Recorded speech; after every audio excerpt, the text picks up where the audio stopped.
Bismillah, alhamdulillah, wassalatu wassalamu ala rasulillah wa ala alihi wa sahbihi wa mawala. Assalamualaikum warahmatullahi wabarakatuh. Waalaikumsalam. Ya kawan akhwat yang dirahmati Allah Subhanahu wa taala, apa kabar? Senang sekali Al-Fakir Isa Al-Kaf bisa kembali menemani kawan akhwat sekalian di Radio Silaturahim, khususnya di acara Mimbar Hasil bersama Kang Neja, kameramen, dan juga Kang Yusuf Sumbangkit di meja operator. Dan hari ini kita kedatangan tamu spesial, Masya Allah, anak muda, pejuang juga, Masya Allah, punya paras yang ikhwan-ikhwan pasti suka. Habib Idrus bin Salim Segaf Al-Jufri. Assalamualaikum Habib Isa, bakhair, sehat. Alhamdulillah. Alhamdulillah, Bib. Nyampe juga ke Hasil, Bib. Nyampe juga. Di Cibubur ya, Masya Allah. Alhamdulillah. Dari mana tadi, Bib? Dari daerah Tangerang. Dari Tangerang? Iya. Belah Jakarta antum ke sini ya. Allah. Dan untuk menemui Habib Isa. Ya Allah. Yang penuh dengan, yang selalu bersahaja. Jangan terbang nanti. Iya, makanya jangan dipuji orang depan mukanya. Masya Allah, Habib. Gimana, Bib? Ya, sibuk banget hari-hari ini. Hari-hari ini sibuk untuk membenarkan niat. Wah, benerin niat, benerin arah, benerin hal-hal yang perlu diperbaiki dalam seluruh kegiatan kita. Masya Allah. Nah, katanya sih kalau kegiatan yang kita jalanin itu niatnya mencong dikit, Masya Allah, itu berat itu. Ikhwan-akhwat, buat ikhwan-akhwat yang belum tahu, Habib Idrus ini sekarang beliau adalah dai muda, Masya Allah, aktif berdakwah di mana-mana. Saya ketemu beliau juga termasuk di dunia dakwah ya, Bib. Ya, Rabita Alawiyah ya, Masya Allah. Betul. Masya Allah. Habib sekarang ada kelas-kelas gitu ngajar di kuliah di kampus? Ngajar di kampus, iya, di beberapa kampus sekarang, tapi lagi on leave. Lagi cuti di PT IKI ngajar, di STTNF ngajar, dulu sempat ngajar di UI setahun, sempat ngajar di Ma'had Ali An-Nu'aimi, terus kita ngajar Taisirul Alam, kitab Taisirul Alam kalau itu kitab fikih yang isinya hadis-hadis hukum, kayak Nailul Autar lah begitulah. Dari semua yang Habib ajar, yang paling Habib fokuskan dalam mengajar itu bidang apa, Bib? Fikih, usul fikih, kemudian iqtisad al-islami, ekonomi Islam. Karena sekarang lagi fokus di situ. Kemudian ada manajemen, ya, macam-macam, ada banyak hal. Jadi fokusnya fikih, usul fikih, iqtisad al-islami, masail fiqhiyah, an-nawazil, ya, masalah terbaru. Nah, itu yang kita fokusin. Tapi Habib ini fokusnya kayaknya di ekonomi syariah ya? Iya, kita udah lama di ekonomi syariah. S2 di Malaysia, sekarang lagi S3 di Indonesia, di Trisakti. Nah, sekarang lagi proses nulis, insya Allah dalam waktu dekat selesai. Dan bisa segera diwisuda. Amin, insya Allah. Ini bukan honoris causa tapi ya. Bukan ya? Bukan. Beneran tapi ya. Beneran diuji gini, Mas. Bisa nggak lulus gitu kalau nggak diuji. Aduh, ya Allah. Doain, mohon doanya dari Habib Isa. Kenapa, kok tertarik dengan ekonomi syariah? Karena kita bangun tidur nih. Bangun tidur yang kita lakuin salah satunya adalah ya komunikasi sama manusia, transaksi. Ya selain kita ibadah pastinya ya. Ibadah. Selesai, habis itu kita transaksi lah, bayar ini, bayar itu, ketemu orang, ya, minjemin duit, segala macam. Itu kalau nggak syariah bisa berbahaya begitu ya. Apalagi ini kaitan sama manusia. Salah-salah dikit kita bisa nggak dapat ridhonya, justru nggak berkah ya. Transaksi kita kadang ada yang keselip, ya, kita nggak paham, tapi kita tetap jalanin. Nah, itu yang kita khawatirin. Maka transaksi-transaksi zaman sekarang nih. Nah, itu banyak tuh di IG-an itu. Kalau antum pernah lihat, itu terkait sama ekonomi syariah yang biasa dijalankan sama ya orang-orang di sekitar kita. Karena itu dekat dengan kehidupan kita. Benar, 80% muamalah. Kalau muamalah, tapi dalam kehidupan kita yang dipelajari banyaknya itu fikih ibadah. Saya bukannya melarang ya, silahkan belajar fikih ibadah, tapi fikih muamalah juga harus diperhatikan. Karena fikih itu dibagi 3. Ibadah, muamalah, jinayah. Ya kan? Hukum masalah ibadah, kemudian muamalah, kemudian jinayah, masalah pidana dan lain sebagainya. Nah, ternyata banyak di muamalah gitu loh. Iya, apalagi yang banyak sekarang orang nggak perhatiin tuh ya tentang muamalahnya. Iya, dia sholat rajin, puasa rajin, tapi ribanya jalan, ya. Kadang kita nggak tahu kan. Iya. Ada hal-hal yang terselip di situ. Ya ngutangin orang pakai janji. Aduh. Nah, itu kan ada manfaatnya, itu yang kita khawatirkan. Udah ntar kita balikin sekian. Nggak yang sadar, tapi ternyata itu jadi daging di apa namanya di kehidupan kita. Yang itu bisa dibuat sholat atau nggak diterima sholatnya kan. Fa anna yustajabu lahu. Gara-gara muamalahnya nggak benar. Akhirnya yang dia makan haram, doanya nggak diterima. Ya Allah. Gara-gara keselip masalah urusan-urusan yang dia mungkin kalau nggak tahu ya salahnya dia, caranya dia, dosa dia kenapa nggak cari tahu kan? Nah ini makanya kita buat video-video, kita buat tulisan-tulisan, kita buat hal-hal yang bermanfaat lewat ya yang ada ya sosial media, biar orang pada paham. Masya Allah. Dari kalau kita mau menjalankan muamalah secara syariat, mulai dari mana, Bib?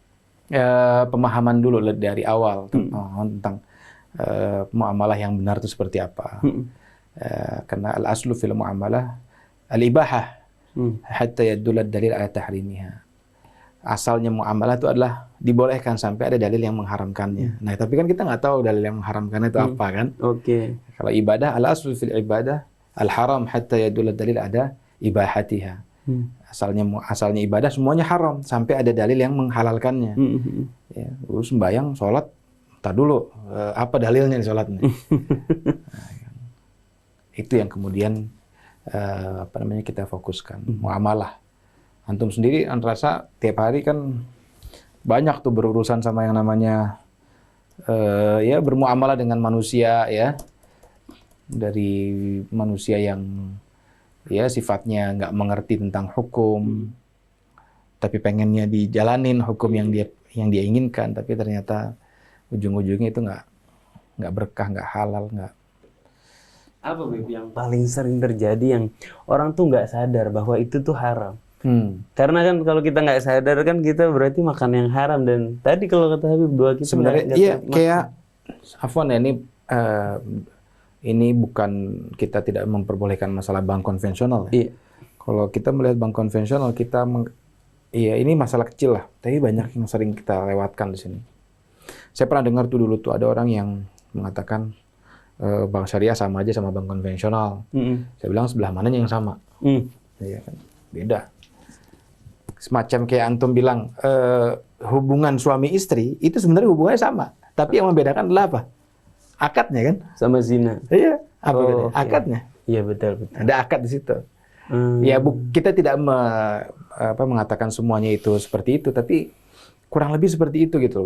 Ini sama aja katanya sama bank syariah merupakan ijtihad. Salah atau benar urusan Allah Subhanahu wa taala. Tapi kalau bank konvensional bukan ijtihad. Ya urusan dia salah, kalau dia berijtihad itu dapat pahala tetap gitu. Benar dapat pahala, salah dapat pahala. Tapi kalau bank konvensional tidak. Apalagi sudah ada fatwa Dewan Syariah Nasional. Dan ini fatwa ini bukan main-main gitu ya, bukan asal buat saja. Dan bagusnya di Indonesia, ya tadi tuh ya, kalau kita kembali lagi apa yang sering dilakukan, ya afwan ya, ini lagi-lagi kita katakan bahwasannya ya sering menggunakan atau bertransaksi lewat bank konvensional. Yang di dalamnya kalau kita taruh uang kan ada dapat bunga tuh. Kita nggak tahu kan masuknya berapa banyak, kan lupa kan, atau anggapnya mungkin adalah hal yang biasa sedikit gitu kan. Tapi ternyata jadi daging gitu kan. Mulai itu dikirim ke orang lah ini dan sebagainya. Nggak terasa. Padahal itu adalah hal yang rumit kalau kita itu nggak segera menghilangkannya. Jadi kalau Ana sih kita coba untuk menghindar lah. Atau kalau bisa kita masuk ke hal-hal yang sudah ada fatwanya lah. Paling tidak kita berlindung di situ. Jadi yang paling sering tentang bank, ya, pemilihan bank. Pemilihan bank, terus kemudian transaksi hari-hari kita gitu ya, yang dipenuhi dengan janji. Kalau hutang biasalah hutang piutang. Itu gimana sih utang janji itu? Iya, kayak misalnya nanti Anda balikin sekian gitu. Oh, kita minjem buat modal. Atau misalnya nanti gue lebihin deh gitu. Itu kan masalah simpel sebenarnya. Misalnya tapi ini kalau lu pinjemin gini ntar mobil lo gue kasih mobil saya pinjemin dah. Jadi itu kesannya kalau dia sebagai sebagai jaminan itu oke, tapi kalau sebagai tambahan dari fasilitas hutang yang diberikan itu kan yang tidak diperbolehkan. Kullu qardin jara manfaatan fahuwa riba, seluruh pinjam-minjam yang disertai dengan manfaat, maka itu adalah haram. Ya. Itu yang kadang kita nggak berasa gitu kan. Itu tipis-tipis banget. Bener, Masya Allah. Makanya ahalallahul bai'a wa harrama riba. Iya. Jadi bai sama riba itu berbeda. Ya, jual beli sama riba itu beda. Saking tipisnya kan di Quran disebutnya dzalika bainahum qalu innamal bai'u mithlu riba. Mereka bilang penjualan jual beli itu ya sama aja kayak itu yang ngomong tuh, saya betul ada tuh yang ngomong bank syariah mirip kayak bank konvensional, nggak ada bedanya, haram. Kita ngeliatin aja, ya Allah, ini orang lagi berusaha nih mau dapat nilai 10, alhamdulillah, dapat nilai 9, alhamdulillah, dapat nilai 7, alhamdulillah. Yang penting kita berusaha ke arah yang benar. Gitu. Iya kan? Ini di Indonesia kumpulan ulama semuanya. Kumpulan ulama, masa dia mau menafikan seluruh ulama yang ada di Indonesia? Tapi menurut Habib, bank syariah yang ada ini sudah menjalankan fatwa ulamanya apa belum? Iya, sejauh yang kita tahu ya, bank syariah di Indonesia ini ya tidak akan lolos menjadi bank syariah dan akan dilihat sepenuhnya oleh pengawas syariah tadi yang sifatnya itu sentralisasi ke Dewan Syariah Nasional, ditunjuk oleh mereka, oleh MUI, oleh Dewan Syariah Nasional MUI. Ya, kalau mereka berbuat salah, ya bisa dapat sanksinya gitu. Jadi bank syariah tidak main-main, mereka akan menjalankan sepenuhnya dengan syariah. Kalaupun ada permasalahan yang diperdebatkan, saya rasa itu adalah hal yang wajar lah. Anda rasa itu hal yang wajar. Ya. Orang diperdebatkan masalah bukan qot'i, ini kan bukan masalah qot'i, ini masalah ijtihadi. Susah lah orang kalau masalah sholat 5 waktu itu nggak bakal ada yang memperdebatkan. Tapi ini kan masalah ijtihad. Silahkan ada yang memperdebatkan, tuh hal yang wajar. Kalau ada orang terpaksa pakai bank konvensional karena dia digaji dari rekening situ, nah, itu pernah, dia harus transaksi dengan itu, gitu. Itu solusinya, Bu? Nah itu kan masuknya kan di ad-darurah ya, ad-darurah tubihul mahdzurat. Ya, kalaupun memang dia nggak bisa, perusahaannya mungkin perusahaan pemerintah lah, atau punya pemerintah dan lain sebagainya, itu silahkan saja. Solusinya? Solusinya langsung transfer ke bank yang selanjutnya gitu ya, bank syariah. Tapi sejauh itu nggak ada masalah. Jadi saya pernah bahas juga payroll di bank konvensional gitu ya. Apa hukumnya? Kita punya ini juga. Dulu sempat kita ngomong-ngobrol masalah itu ya, saya. Iya. BP. Insya Allah. Cuman kita belum sempat juga tuh. Tapi kalau kita punya sejumlah uang yang banyak di bank konvensional, bunganya kita sedekahin, itu sama aja apa gimana, Bu? Ya, secara umum itu nggak ada masalah kelihatannya kan. Oh, gitu. Tapi kan kita mendorong mereka untuk besar bank konvensional. Oh, iya. Iya kan, kayak antum belanja di tempat-tempat yang nggak mendukung kegiatan ibadah orang Muslim lah, atau tidak mendukung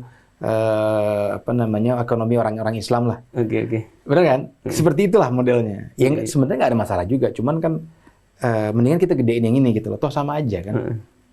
Isinya sama segala macam. Jadi kalau misalnya dipindahin bunganya taruh di, kalau dulu belum ada bank syariah, sistemnya begitu, ingat kan ya? Sekarang bank syariah hampir semua di semua tempat. Iya. Kalau di luar negeri, asuransi nggak bisa nih kalau nggak ada asuransi ya. Ikutin apa kata negara mereka gitu. Kalau nggak kan dia bisa ya entah itu diberikan sanksi ya. Selain perbankan, Habib, dalam hal utang piutang ini yang paling banyak ngikat masyarakat kita nih. Bahkan banyak mereka terkena masalah, karirnya hancur gara-gara utang piutang. Ini syariah Islam tuh memandang utang piutang tuh bagaimana sih? Utang piutang adalah sebuah tolong menolong ya. Ya kan, wa in tuqridullah qardan hasana. Betul. Ya kan, itu kan qardun hasana, itu maksudnya itu qardul hasan, itu maksudnya orang kalau minjemin dia ingat kapan balikinnya. Nah, orang yang minjemin dia berpikir ini adalah bantuan untuk mereka. Jadi kalau diikhlaskan bagus. Tapi kan kalau utangnya kemudian dibayar, pahalanya lebih bagus lagi, lebih banyak lagi buat si yang penghutang tadi. Jadi Islam memandangnya itu hutang piutang adalah tolong menolong. Bukan sesuatu yang bisa diambil kesempatan dari situ ya. Udah pasti ada kesempatan dari situ. Gimana kan? Oh gitu. Karena orang kan. Artinya kita ngambil keuntungan dari situ juga. Enggak, kalau kesempatan untuk mereka ngambil duit mah pasti ada kan. Tapi Islam melarang itu. Makanya qard itu tidak boleh tidak boleh disambi dengan manfaat. Oh gitu. Jadi qard itu pure. Di bank syariah saya tanya ke antum, ada nggak datang kita minjem duit dong? Nggak ada. Dalam bank syariah itu yang ada pembiayaan, bukan pinjaman. Bedanya? Pembiayaan tuh misalnya nih, Habib Isa mau beli mobil, nggak punya duit, dibiayain sama bank syariah. Nah, kalau dalam bahasa syariah dibeliin dulu mobilnya, baru dijual ke Habib Isa nih. Oh gitu. Murabahah. Walaupun sistem di Indonesia akuntansinya bukan seperti itu gitu ya. Tapi itu lebih detailnya, inilah apa namanya, ada kelas yang lebih ribet lagi lah itu. Cuman kurang lebih seperti itu, karena sistem kita tidak menganut, bank tidak memiliki, jadi masih sistemnya pembiayaan 70-30 lah, 70 yang dibiayai. Jadi dalam arti bank itu yang diberi hak oleh si misalnya siapa dalam hal ini, misalnya yang penjual mobilnya, dealernya begitulah ya, itu yang kemudian memberikan hak kepada bank untuk bisa membiayai. Masya Allah. Jadi gitu, pokoknya gitulah ya. Jadi pembahasan ini sih. Tapi kita jadi seru bahas itu ya, Masya Allah. Karena emang bener, Beb. Karena kalau kita nggak pelajarin benar-benar, kalau kita nggak pelajarin betul-betul, kita akan terjebak kepada sesuatu yang haram yang tanpa kita sadari hal itu adalah hal yang kita makan dan menjadi pembatas antara kita sama Allah Subhanahu Wa Taala, menjauhin kita dari Allah Subhanahu Wa Taala. Dan kalau makanan haram itu kan dampaknya ke ruh kita. Kita nggak sengaja makan haram, mungkin jadi boleh, tapi kan dampaknya kita jadi malas ibadah, kita jadi gampang buat maksiat, kita jadi dan lain sebagainya. Insyaallah. Nah, utang nih, Beb. Ini mau lanjutin masalah utang deh. Kita bahas masalah utang. Ada utang nggak ada kan ya? Nggak ada. Aman ya. Mumpung temanya kemerdekaan. Oh iya. Kita nggak bisa merdeka kalau kita punya utang. Iya. Betul nggak, Beb? Iya. Ini masalah utang, Beb. Kerap kali utang ini jadi sarana pemutus silaturahim. Hadap apa aja, Beb, kita kalau mau berhutang atau kalau kita mau utangin yang Allah Subhanahu Wa Taala ajarkan? Iya. Pertama, ya harus ditulis ya hutang itu ya. Ya. Walaupun sedikit, Beb. Ya, kalau misalnya kita bisa yakin nggak akan hilang dari kepala kita. Kan semua itu kan penuh dengan keyakinan ya. Atau kita ikhlas itu bakal hilang gitu. Karena kan bahasa Al-Quran kan faktubuh. Ya, bahasa Al-Quran faktubuh. Kalau dituliskan dalam bentuk ingatan ya, kalau memang itu ingat silahkan aja. Karena manusia ini mahalul khata' wan nisyan, bisa sering lupa, makanya kita sering nulis untuk memperhatikan apa yang sudah kita hutangkan atau hutangi atau orang berhutang sama kita. Nah, jadi kayak gitu ya. Pertama adabnya seperti itu. Kemudian adabnya ya tepat waktu. Nah, kalaupun dia nggak sempat, fanadhiratun ila maisarah. Kalau dia nggak mampu buat balikin di waktu setepatnya, dia minta ke luangan. Fanadhiratun ila maisarah. Kapan bisanya? Tapi kalau bisa diomongin. Kan zaman sekarang kan nggak kabur. Iya kan, yang diutangin justru ya lebih galaknya bukan main. Itu yang kadang kita khawatir. Padahal pahala untuk membayar hutang itu luar biasa besar. Apalagi tepat waktu. Jadi gitu ya. Ditulis, kemudian niatnya itu pun tolong menolong, kemudian dikembalikan pada tepat waktu. Kalaupun nggak tepat waktu, lihat waktunya kapan yang bisa dia kembalikan. Gitu. Kalau ada yang ngutang, itu kan ada yang ngutangin. Kalau ada yang ngutang gimana? Ya tadi tuh, kembalikan tepat waktu. Kalau dia udah, iya. Kadang kita udah punya uang dibalikin, tapi kayaknya lebih menarik kita tahan dulu, karena kayaknya orang ini baik gitu. Itu boleh gitu. Kan makanya ditulis kapan dikembalikannya. Kalaupun sampai jeda waktu tersebut dia masih punya waktu sampai jeda waktu tersebut, silahkan aja. Tapi dia harus yakin. Harus sampai jeda waktu tadi itu atau jatuh temponya dia harus bayar. Harus dikembalikan. Karena kita ini kan penuh aufu bil uqud.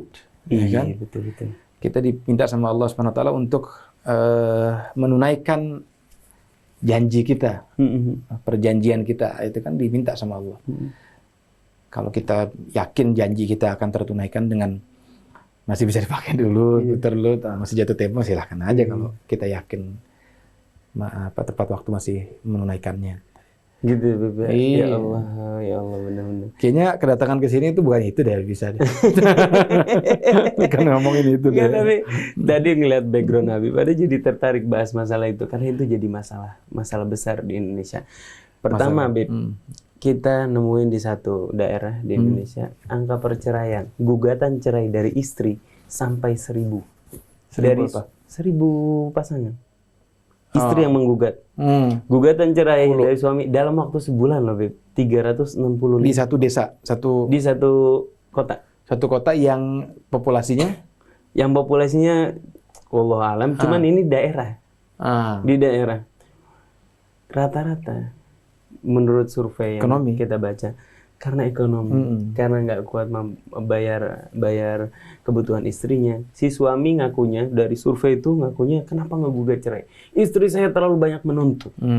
Si istri jawab, kenapa ngegugat cerai? Suami saya nggak mampu ngehidupin kebutuhan saya. Makanya waktu begitu Habib cerita background Habib adalah ekonomi syariah, kita tertarik gimana caranya nih syariah nih mengentaskan atau menjadi solusi daripada ekonomi kita, Masya Allah. Khususnya ini di era kemerdekaan dong. Ya itu bisa merdeka itu benar, merdeka secara finansial, financial literacy ya, bisa paham tentang financial. Saya punya kelasnya itu di masjid yang ada di Bilangan Jakarta Selatan. Sebetulnya pusat ya. Di mana tuh? Sunda Kelapa. Aduh, namanya lupa. Mungkin karena udah terlalu lama nggak ke situ lagi kali. Iya. Jadi Anda buat seperti sequence gitu ya, seperti episode series. Sekarang udah masuk series yang ketiga. Itu kita bahas kupas tuntas transaksi 4.0 lah, bisa dibilang. Transaksi yang terkini itu seperti apa, yang sering dilakukan sama banyak orang tapi sering terlupa.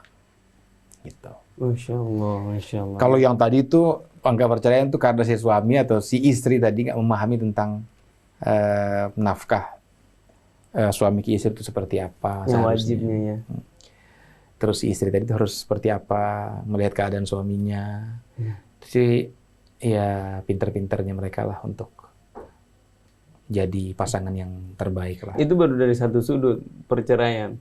Sudut lain ada lagi banyak, Habib. Tentang pelakor. Orang, pelakor. Itu belum lagi sudut pinjol. Orang banyak terikat pinjol karena kepaksa mungkin berobat dan lain sebagainya. Karena masalah ekonomi. Akhwat, menarik sekali kita membahas bersama Habib Idrus bin Salim Segaf Al-Jufri, Masya Allah, tentang bagaimana ekonomi syariah menjadi solusi dari permasalahan kita. Insya Allah kita kembali setelah jeda berikut ini.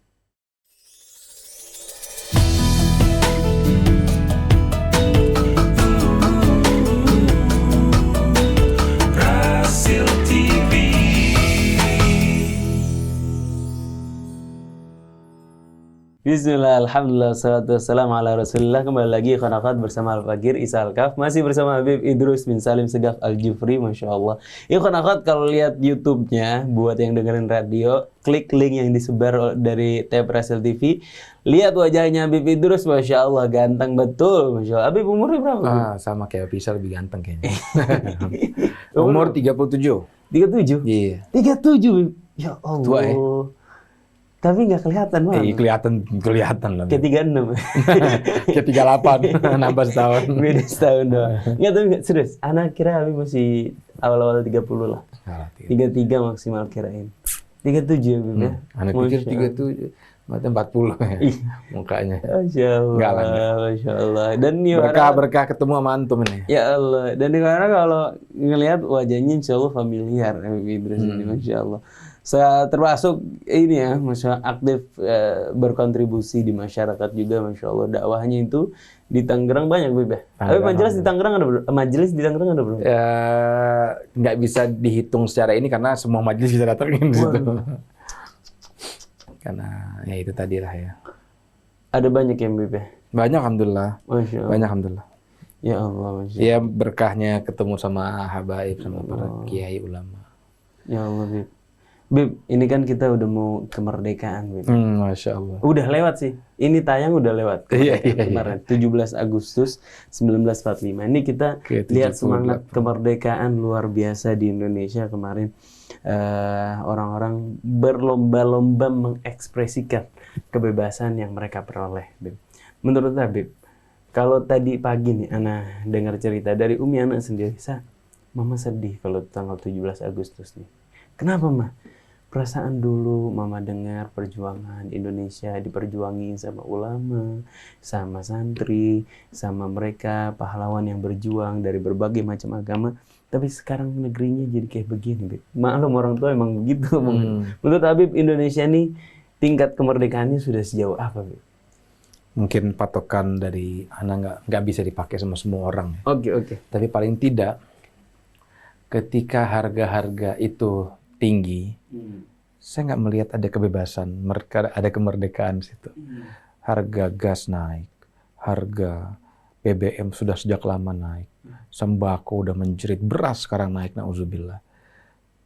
Banyak lagi hal-hal yang bahkan minyak sempat hilang, bahkan minyak sekarang yang merek tertentu dikasih buat antar politisi. Innalillahi wa inna ilaihi raji'un. Jadi ini nggak ngerti saya, nggak ngerti anak seperti apa ke depannya nanti ya. Kalau kita nggak milih pemimpin yang betul-betul memahami ya gimana keadaan yang sebenarnya di bawah itu. Ya kan banyak orang yang tidak merasakan uang karena dia hidup dengan kenikmatan. Itu kalau kita lihat beras aja mungkin dalam setahun ini udah 3 kali, 4 kali naik kali, Beb. Ya Allah, benar-benar.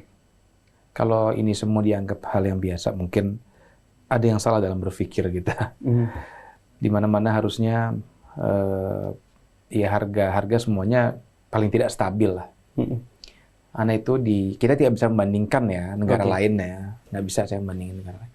Tapi saya dulu sekolah di Saudi, saya sekolah di Saudi di Madinah, tempatnya para kiai juga, ya kan Mekah, Madinah. Itu harga dari dulu ya segitu aja. Dari dari zamannya abah kita di sono gitu ya, sekolah juga tahun 70-an sampai sekarang. Bahasanya begini, dulu anak Coca-Cola nih, kalau bahasa Coca-Cola tuh 1 real, zaman sekolah dulu. Zaman abah juga kurang lebih 1 real juga gitu. Arti nggak ada perubahan gitu loh. Arti tidak ada perubahan, mungkin sekarang udah naik lah. Harga-harga, kalau ada yang naik dikit, sana berasa.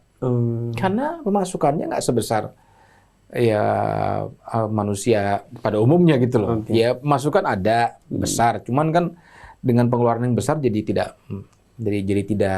tidak equal gitu loh. Ya apalagi kita sekarang ya semakin sulit lah ya. Orang sakit ya, padahal ada BPJS lah bahasanya. Ya artinya kemerdekaan tuh harusnya tuh semua tuh mensejahterakan gitu loh. Kita hidup tidak dikhawatirkan dengan hal-hal seperti itu lagi gitu loh. Negara tuh hadir untuk menyelesaikan semuanya. Saya nggak bilang negara tidak hadir dalam menyelesaikan semua, tapi paling tidak karena saya sebagai rakyat saya merasakan gitu. Kita merasakan apa yang terjadi sekarang.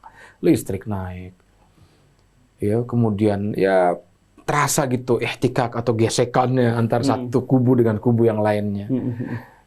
Ada aura kebencian antara ini dan ini yang membuat kita tuh merasa ini tuh bukan Indonesia yang kita inginkan gitu loh. Indonesia yang kita inginkan tuh harusnya tuh penuh dengan rahmat ya. Bahkan dulu syairnya Habib Idrus tuh memuji Soekarno tuh lebih tinggi sekali. Habib Idrus memuji Soekarno dalam syairnya disebutkan. Ya, bahkan dia menyebutkan kepemimpinanmu itu seperti kimia katanya.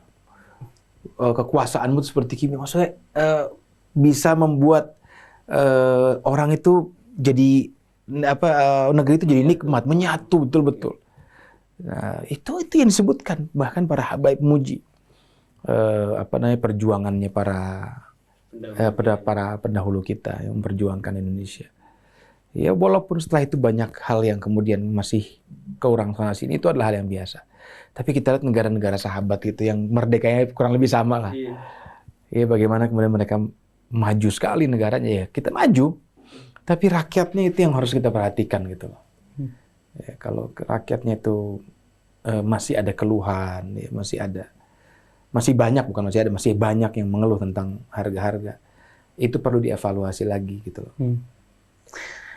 Perjuangan sudut pandang antum sebagai seorang Habib, sebagai seorang ustadz Habib, tentang kemerdekaan ini seperti apa, Habib? Ya, berusaha yang terbaik untuk bisa merealisasikan cita-cita para pendiri bangsa. Ya. Para pendahulu kita, pahlawan-pahlawan kita. buat orang senyum saja, ya itu kan sebuah hal yang indah gitu loh. Ya. Dan menjadi seorang pemimpin itu tuh tidak bisa serta-merta itu tidak didahului dengan hal-hal yang rumit gitu loh. Pasti ada hal yang rumit.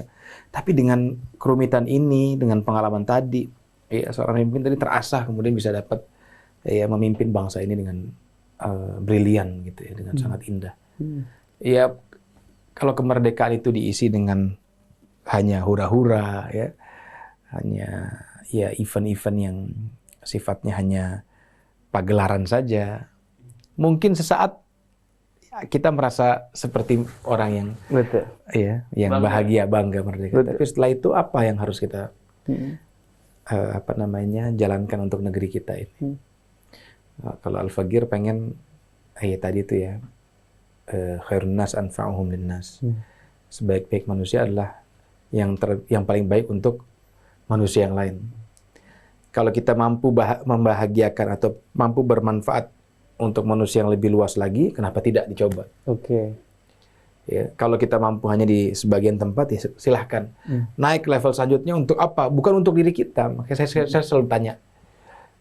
Mungkin ini yang menjadi ganjalan hati saya, gitu ya. Ana sebenarnya itu dalam hati Ana tuh nggak mau di politik.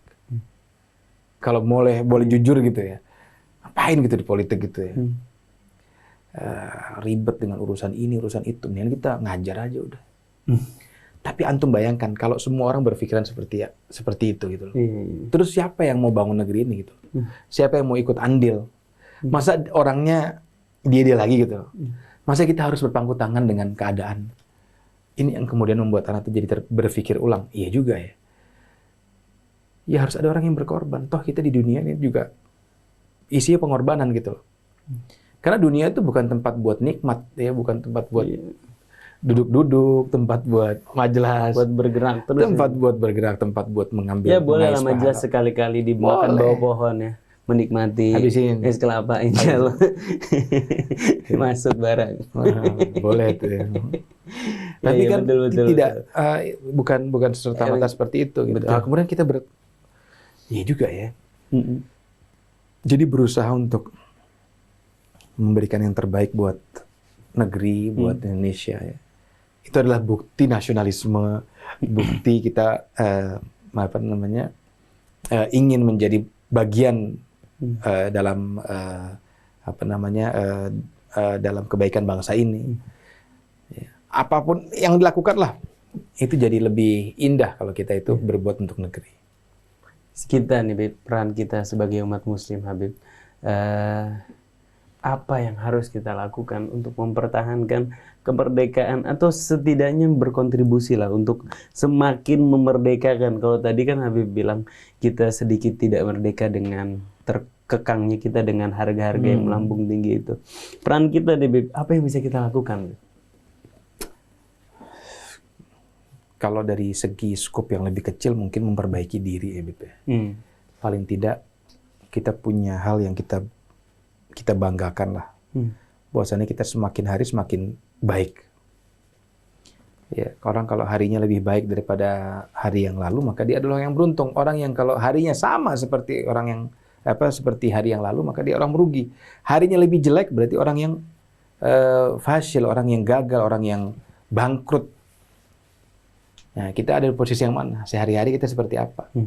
Kalau sehari-hari kita perubahannya nggak kelihatan, kemarin bangunnya jam segini, sekarang bangunnya makin parah gitu kan. Kemarin sholatnya jarang, sekarang sholatnya jarang juga. Apa yang mau kita banggakan gitu loh? Apa yang mau kita kontribusikan buat kita aja nggak bener gitu, diri kita aja nggak bener. Mungkin perbaiki diri kita aja dulu. Saya nggak mengatakan kita lebih baik daripada yang lain, tapi paling tidak kita berusaha menjadi baik. Nggak ada yang paling baik kecuali Rasul Shallallahu Alaihi Wasallam dan Al-Qurun atau zaman pada saat itu gitu ya. Dan semakin kesini semakin hancur gitu ya, akhlaknya, orang-orangnya dan lain sebagainya. Maka beruntunglah mereka yang masih berpegang teguh pada agamanya Allah Subhanahu Wa Taala. Masya Allah.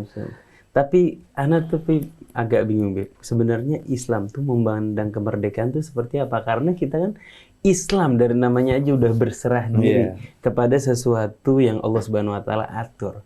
Di dalamnya terhadap halal, haram, ikatan sana, ikatan sini. Kalau tadi kita bahas di sesi awal, ada muamalah yang nggak boleh, ada muamalah yang boleh, ada ibadah yang harusnya kita lakukan, ada ibadah, ada sesuatu yang harusnya kita hindarkan.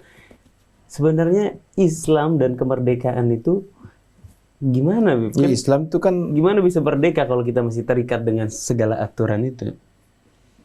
Oke. Orang yang merdeka bukan dia bebas dari aturan, BP. Aneh yakin kan antum jauh lebih paham lah. Orang yang merdeka itu bukan kemudian tidak ada aturan sama sekali. Ya. Orang yang merdeka sudah pasti sudah pasti ada aturan yang kemudian dia jalankan. Ya apa ya? Kalau Islam secara menyeluruh memandang kemerdekaan itu adalah sebuah hak setiap orang gitu, BP. Setiap bangsa, setiap nation, setiap negara. Ya, nggak boleh ada orang yang dijajah. Apa haknya mereka untuk dijajah gitu kan? Yang dalam arti yang lebih kecil lagi ya, kita jangan menzolimi diri kita sendiri, orang lain. Karena orang lain itu berhak atas apa yang dia harus jalankan gitu setiap harinya. Jadi, kalau kita zalim sama orang, ya itu sudah pasti orang tersebut merasa tidak nyaman, tidak merdeka dengan apa yang dia jalankan. Ya apa ya, banyak hal yang kemudian bisa kita ambil ketika Islam tadi menyentuh seluruh aspek kehidupan kita. Bukan berarti itu adalah sebuah hal yang salah ketika kita punya banyak aturan gitu. Justru aturan tadi yang membuat kita menjadi human gitu, menjadi manusia. Ada orang pengen bebas gitu kan. Dan ini yang terjadi di masyarakat tuh, luar biasa. Orang berbuat seenak udelnya lah. Seperti layaknya hewan gitu ya. Ya ini saya rasa bukan kemerdekaan. Anda rasa bukan kemerdekaan yang sesungguhnya. Kemerdekaan yang sejati adalah kita patuh sama Allah Subhanahu wa taala, menjalankan seluruh perintahnya ya, menjauhi seluruh larangannya. Itu baru dikatakan. Saya kalau tanya Anda kalau tanya ya, kenapa sih harus masuk Islam gitu? Kenapa sih Islam tuh adalah agama yang paling atau agama yang benar begitu? Kenapa sih? Dan lain sebagainya kita tanya. Apa sih Islam itu gitu kan? Saya kasih analogi seperti kamu menyerahkan diri di hadapan orang yang ya lagi nunjuk pakai pistol lah begitu. Kamu ngapain sholat katanya gitu ya. Kamu ngapain sholat? Seperti orang, ya saya menyerahkan diri aja. Tapi bukan berarti itu maksud gitu. Bukan Allah memberikan kita ya di depan kita pakai pistol segala macam. Enggak, arti kita berserah diri sama Allah Subhanahu wa taala. Orang suka nanya kenapa harus masuk Islam, kenapa harus sholat, kenapa harus kita menyerahkan diri sama Allah Subhanahu wa taala. Memberikan seluruh jiwa raga kita untuk Allah Subhanahu wa taala. Selayaknya kita kalau cinta sama orang aja, Beb. Iya, betul. Kita sama orang kan luar biasa. Apa aja kita kasih ya. Bukannya cinta atau bukannya bebas tanpa ada usaha ya. Pasti bebas itu ada sesuatu yang diperjuangkan. Dan penghambaan kita kepada Allah akan membebaskan kita dari perbudakan kepada selain Allah Subhanahu wa taala. Perbudakan termasuk perbudakan terhadap hawa nafsu. Yang paling banyak tadi kita diskusi tentang perbudakan orang, bisa jadi LGBT, bisa jadi kecanduan terhadap sesuatu, terhadap obat-obatan, terhadap minuman kan, karena dia diperbudak sama hawa nafsu. Hawa nafsunya dia. Hawa nafsu itu yamil ilal ma'siyah. Gitu ya. Al-ammarah bisu, ya kan. Pengennya itu maksiat aja. Inna nafsa la'ammarah bisu. Ya kan, pengennya itu ke arah maksiat karena dia nyaman di situ. Nyamannya duduknya di situ, tidurnya di situ paling enak. Padahal itu yang akan membuat nanti nanti insya Allah naik lagi ke level selanjutnya lawamah. Tahu-tahu ketika berbuat maksiat dia yulaim nafsahu kan, dia pengen membenci dirinya dengan maksiat tadi, dia benci maksiat tadi. Setelah maksiat dia langsung istighfar. Berarti dia udah masuk level berikutnya. Aji. Malah itu berarti bertanda bagus ya, Beb? Bagus. Slow. Yang paling jelek kan al-ammarah bisu. Karena nafsu itu setelah dia berbuat maksiat dianggap tuh hal yang biasa. Biasa sih. Dia nyaman di situ. Karena apa? Udah sering dilakuin. Sering dilakuin jadi hal yang biasa. Naik lagi ke nggak nyaman melakukan maksiat. Jadi kalau orang sudah maksiat, dosisnya itu rendah, dia akan cari dosis yang lebih tinggi. Dia rasain dosis yang paling tinggi nyaman, terus naik lagi sampai kepada maksiat yang paling tinggi. Nah itu yang kemudian kita khawatirkan gitu. Jangan sampai. Karena kan tadi tuh Iya. merasa nyaman di situ. Maka nggak heran sekarang kita lihat anak-anak muda kita banyak yang mengaku bahkan berbangga dengan keateisannya. Wah, ini bahasannya Itu kan bisa itu. itu kan maksiat paling tinggi kan, mempersekutukan Allah Subhanahu wa taala kan. Dia berarti kalau kata Habib tadi ya dia pasti sebelumnya ada tingkatan-tingkatan. Dia baru sampai kata-kata tiada Tuhan aja, Beb. Selain Allahnya belum. Betul. Tiada Tuhan aja. Betul. Benar. Masya Allah. Kurang 2 kata doang tuh. Jadi insya Allah masih bisa dapat 2 step lagi tuh. Ya Allah. Ya gampang Islamin orang ateis tuh. Tinggal kata selain Allahnya aja tinggal tambahin. Benar. Oke, tadi kan kalau kaitannya Islam dengan kemerdekaan. Tapi kalau kaitannya dengan nasionalisme bagaimana, Beb? Bisa nggak sih seorang Muslim itu sejatinya tetap mempertahankan jiwa nasionalismenya? Iya dong. Karena kan kalau kata orang kan dua-duanya sama-sama ideologi. Iya. Ideologi nggak bisa bersatu. Gimana menurut Habib? Justru Islam mengajarkan kita untuk cinta negeri sendiri. Ya. Nasionalisme itu sebenarnya bagian dari Islam. Ya orang yang Islam ya pasti nasionalis. Nggak mungkin orang yang cinta sama Islam, orang yang memeluk agama Islam, terus tiba-tiba dia tidak nasionalis. Berarti dia bukan kafah masuk Islam. Ya, jangan-jangan ada yang salah dalam pemahaman dia. Karena para habaib kita, para ulama kita, para kiai kita, itu semuanya bersatu padu untuk membangun Indonesia ini dengan perjuangan, dengan darah, dengan keringat. Ya, tanpa mereka minta speser pun. Ya. Minta imbalan speser pun gitu. Ya, banyak yang berkontribusi, antum tahu sendiri ya. Mereka nggak cari nama, mereka nggak cari pembuktian dia saya paling nasionalis. Okay. Yang Anda bingung tuh orang suka berkata sama sekian banyak halayak, saya adalah orang yang paling nasionalis. Tapi habis itu dia berbuat zolim gitu, naikin harga atau apa. Habis itu dia berbuat, saya paling nasionalis. Patokan nasionalisme itu bukan dia ngomong saya paling nasionalis. Patokan nasionalisme adalah pembuktian terhadap kecintaan dia sama bangsa. Ya. Ketika dia memperjuangkan, ya nggak boleh ada maksiat dari negeri ini, di negeri ini nggak boleh ada pelacuran, nggak boleh ada ini, nggak boleh ada prostitusi, kemudian nggak boleh ada judi segala macam. Kalau itu dia hilangkan, kemudian dia dikatakan tidak nasionalis, lalu yang nasionalis itu seperti apa? Yang mengokekan. Ya kan? Harusnya orang yang ngaku nasionalis harusnya berkontribusi lebih besar. Lebih besar. Ya. Lebih besar lagi. Nggak boleh kita justru tadi tuh BP, saya masalah klaim-klaim ini kadang suka kita gemes gitu. Kenapa sih orang harus ngeklaim dirinya nasionalis padahal yang dilakukan itu tidak nasionalis? Jauh dari nasionalisme ya. Kalau mau nasionalis patokannya hanya dia saja, ya kecil amat gitu nasionalisme. Nasionalisme harusnya jauh lebih luas. Buat negeri ini tuh nggak boleh nanggung gitu loh. Ini negeri penuh dengan kebaikan, penuh dengan keindahan. Orangnya juga baik-baik. Dikatakan orang paling bahagia dan orang paling sopan di seluruh dunia itu Indonesia. Oh gitu ya? Iya, antum cek aja. Nggak ada tuh orang di luar negeri, di Saudi Arabia gitu ya, di Mekah, Madinah yang duduk di saf paling awal di masjid, terus tiba-tiba ada orang dari negara lain datangnya 10 menit sebelum azan, terus ngelangkahin, terus orang Indonesia-nya malah mundur ke belakang seolah-olah merasa bahwasannya saya kayaknya nggak pantas, saya kayaknya ini. Padahal harusnya dia yang harus. Ini bukti bahwasannya kita tuh sopan, terus kemudian kita itu berbaik sangka sama orang, ya kita punya patokan kebahagiaan yang indah. Terus saya lihat itu, bilang masya Allah, ini orang-orang ini orang baik semua. Betul. Nggak ada tuh niat-niat jelek buat mencelakakan orang lain segala macam.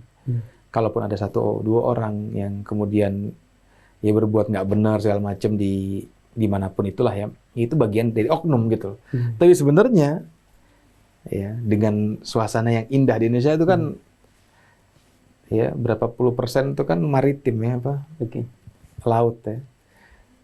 indah banget negaranya. Jadi itu nurun kepada psikologi orang-orang yang tinggal di negara tersebut. Luar biasa. Jadi kalau nasionalisme itu udah pasti terkaitan sama agama, Beb. Di dalam agama pasti ada nasionalisme. Kalau kita nggak usah, kalau boleh simpulin, kita nggak usah ngelihat teori deh, kita ngelihat bukti bahwa bagaimana tokoh-tokoh ulama kita tuh jiwa nasionalismenya begitu tinggi dengan tindakan kontribusi dia terhadap bangsa ini ya. Benar. Dengan manfaat yang dia bawa atau dengan mudorot yang dia cegah, itu membuktikan sifat nasionalisme yang dia punya. Kadang-kadang kan kita kan mandangnya sebelah mata. Aliran ini aliran radikal apa. Justru kalau kita nggak membasmi itu jadi dianggap radikal. Kita yang anggap diri kita radikal. Kenapa depan mata kamu ada kemaksiatan tapi kamu diem aja? Iya. Itu urusan dia. Ya kalau kamu bisa pakai omongan, dia kamu pakai omongan. Kalau nggak bisa pakai kita doain lah paling nggak. Semua nggak kamu lakukan. Kamu anggap hidup kamu tuh sendiri aja. Gimana itu bisa dianggap sebagai bener nggak, Beb? Sebagai nasionalisme gitu loh. Betul. Kan kemudorotan itu agama apapun itu pasti menolaknya, Beb. Ada nggak, ya mohon maaf ya, misalnya orang ngambil drugs gitu ya, ada satu agama, satu agama yang memperbolehkan? Nggak ada semuanya. Nggak ada semuanya. Perzinahan, semua agama nggak boleh. Karena memang basicnya, memang patokannya itu seperti itu gitu loh. Iya, baik. Memang nggak bagus itu ya nggak bagus buat semua orang pasti. Bukan salah satu agama saja. Tapi kalau orang mau diriin negara baru, ya kita bilang ini sesat. Iya benar. Negara baru di luar dari pemahaman kita. Ya Allah benar. Gitu. Masya Allah asik ya berbincang-bincang sama Habib Idrus nih, Masya Allah. Waktunya singkat tapi banyak ilmu yang bisa kita dapat. Tapi sekarang lagi sibuk apa? Tadi belum diceritain. Oh iya, sekarang lagi apa? Udah berhenti ngajar. Cuti. Bukan berhenti, cuti lah. Cuti ya? Cuti. Sekarang majelis fokus. juga cuti? Majelis? Masih, tapi masih ada beberapa yang... Tapi pada sekolah apa gerakan-gerakan gitu? Kita lagi bangun sekolah di daerah Bogor nih. Namanya apa? Namanya, kalau yayasan namanya Yayasan Syajarah Mubarakah. Kemudian kemarin kita baru meresmikan Masjid Jami' Al-Khairat. Haji 2.500 meter. Ya? Alhamdulillah iya. Ini Habib Idrus, keturunannya Habib Said Idrus di Palu nih. Palu, alhamdulillah. Dulu sempat ada Radio Setrem di Palu. Pernah ya. Udah tutup. Tapi insya Allah mudah-mudahan buka lagi, doain. Nanti kita buka lagi. Insya Allah. Oh, Al-Khairat juga namanya. Al-Khairat juga namanya, Al-Khairat.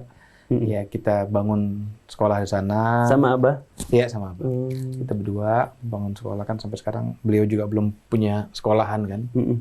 Jadi insya Allah kita bangun sekolahan di sana dalam waktu 1-2 tahun ini. Kita lagi siapkan silabusnya, kemudian gedungnya, segala macamnya. Ya dengan keterbatasan apa yang kita miliki, tapi insya Allah jadi niat baik. Insya Allah lancar semuanya. Ya. Masya Allah. Nurusin S3 juga sekarang, doain. Yang terakhir nyalap. Apa? Nyalap? Ya insya Allah. Pemilihan mana, Beb? Tangerang ya? Tangerang Raya. Haji, insya Allah tuh. Kalau ada muka Habib Idrus boleh lah dicolek-colek ya. Wajahnya Habib Idrus di notis ya.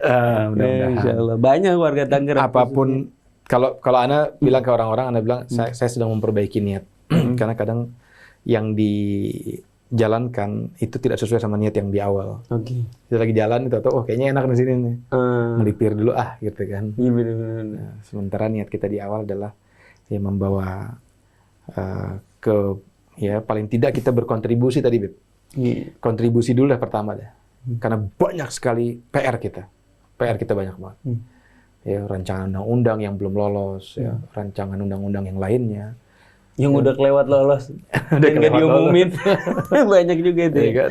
Ya Allah. Ya. Habib, apa kira-kira apa yang Habib pengen greget kalau Anda udah di situ tuh, pengen banget Anda lolosin?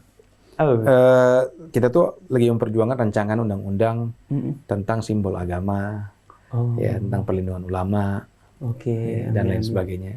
Ya kemudian kita juga memperjuangkan ya RUU terkait sama ekonomi syariah yang sekarang ya ada bagus sekarang zamannya pemerintahan sekarang ada bagus, tapi lebih bagus lagi kalau kita sempurnakan ya agar tidak ada kalimat-kalimat yang tadi tuh ya, yang betul. di awal persamaan Diperjelas ya. Khususnya banyak transaksi baru ya yang kita belum tahu bagaimana mudarat dan ke depan ini kan ada mubahnya. transaksi kripto dan lain sebagainya. Itu paling tidak orang-orang yang ada di parlemen harus paham tentang itu. Iya, betul. Dan banyak hal lagi. Itu bagian kecil ya.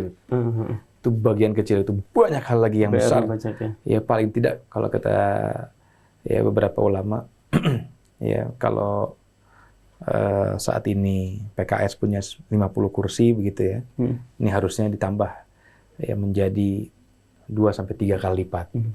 Karena yang saat ini masih berpihak ya. Iya. Jadi ini maaf nih. Nggak apa-apa, Habib. Itu kalau Habib kepilih. Kalau nggak kepilih, Habib mau ngapain nanti? Balik lagi ke madrasah kita. Balik lagi ke urusan fokus ya. Kita nothing tulus, Habib. Insya Allah. Perjuangan itu tuh tidak serta-merta harus jadi sesamping. Betul.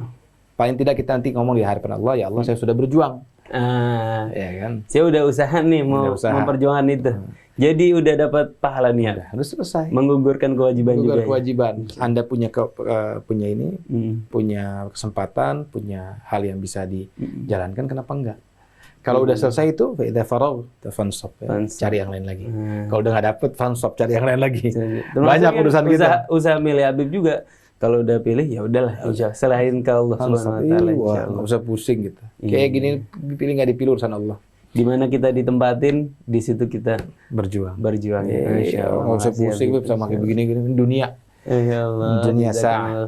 Ahlan wa sahlan. Di sini ada Kak Husein, ini kakak yang pertama. Masya Allah. Pansan mirip banget, Masya Allah. Mirip banget ya. Ya Allah. Ana gendut sendiri di luar. Enggak, gemuk antum nih otot isian segini. Jazakumullah khair Habib udah berbagi di sini. Lancar semua Habib. Nanti boleh ana undang juga antum ke podcast kita ya. Siap, aman insyaallah. Makasih Habib. Madunya waktu itu makasih ya, dulu dikasih sempet. Bisa suka bagi-bagi madu nih, Masya Allah. Sekarang mau bagi lagi. Jangan. Anda malah nggak bawa-apaan. Makasih, Beb. Makasih ilmunya, insya Allah. Makasih ilmunya bisa jadi wasilah hidayah buat banyak orang. Juga. Buat jadi semangat kita semua ikhwanahwat untuk kita tetap mempertahankan kemerdekaan bangsa Indonesia ini dari agamanya, dari ekonominya, menjaga ekonomi syariah tadi yang Habib bilang, menjaga kehalalan apa yang kita makan, ya Allah. Juga termasuk menjaga harta kita supaya hak Allah Subhanahu wa taala dikeluarkan dari segi zakat ya, zakat, sedekah, farahat, jangan sampai lewat supaya berkah kita punya harta, jadi harta kita makin bertambah, kita makin dekat sama Allah Subhanahu wa taala. Ikhwan akhwat, kami ucapkan terima kasih banyak kepada kameramen Kang Neja beserta para yang membantunya ini, Masya Allah, anak magang dari SMA Taruna Bakti, Masya Allah, SMK Taruna Bakti. Makasih juga Kang Yusuf Subangkit dan Anis Mualim, juga Mas Fajar di meja operator. Makasih karena yang sudah menyimak sejauh ini. Saya Isa Alkaf beserta seluruh kru yang bertugas mohon undur diri. Mari sama-sama kita baca doa kafaratul majelis. Subhanakallahumma wa bihamdika asyhadu an la ilaha illa anta astaghfiruka wa atubu ilaik. Assalamualaikum warahmatullahi wabarakatuh.